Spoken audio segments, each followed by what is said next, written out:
When it comes to laning, a big part of how you interact with your opponents revolves around how you position. Avoiding deaths, getting kills, winning trades, none of it is possible without proper positioning. So here are my tips and tricks for how to position in lane.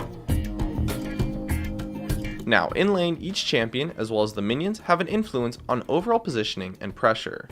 Each of these things, both champions and the minions, have a respective zone, which has a different interaction based on what you're trying to do.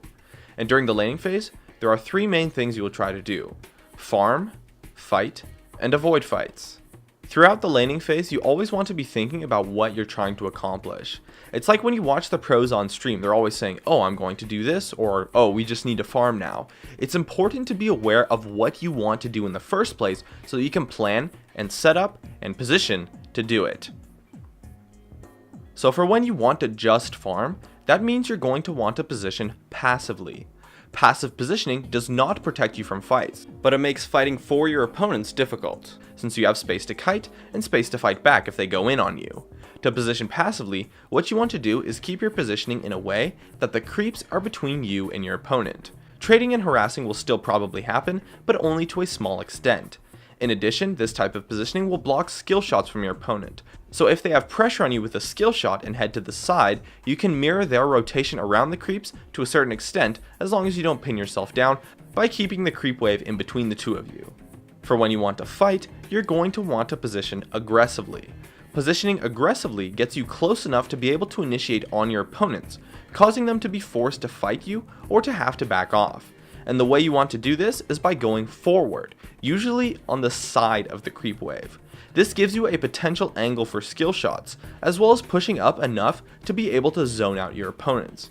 If you're really far ahead or have a really big advantage, you can go completely in front of the creep wave for a full zone or easy fight onto the opponents.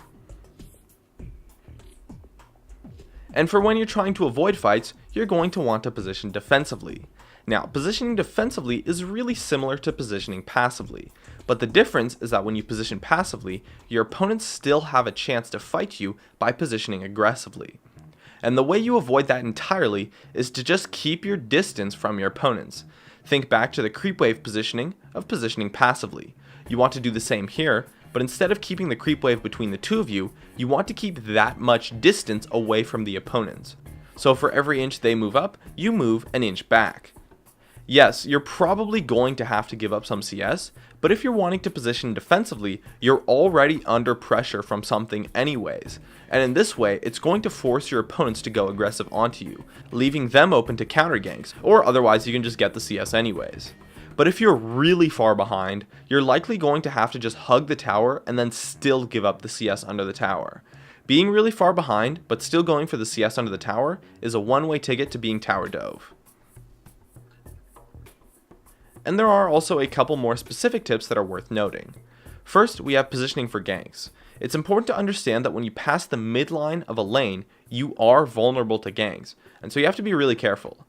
In addition, you're vulnerable to a dive when you get pinned on the inside of the tower or when the opponents set up a flank on you, so just keep that in mind. The second being when it's okay to ignore creeps. Now, creep damage in lane is pretty high, especially early on, so having prolonged fights where you maintain creep aggro is usually a bad idea. So you only want to forego the creep wave when you first have a big enough advantage to tank creeps in the first place, and second, when you're going for a bursty fight, really a fight that won't last that long. Players don't always expect people to initiate past the creep wave, so you can get the jump on your opponents and it can be enough to go past the creep waves, as long as your fight is short and you have some kind of damage or fight advantage of the sort. And lastly, we have for top and bot lane positioning involving the bushes. Bush positioning is really interesting as it creates this object to control through positioning.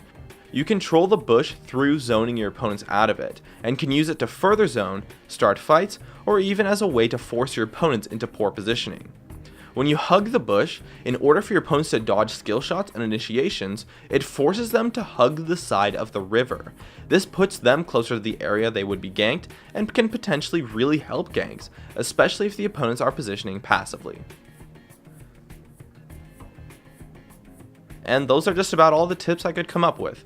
My name is Jared, and as always, thank you so much for watching, and I'll see you guys next time.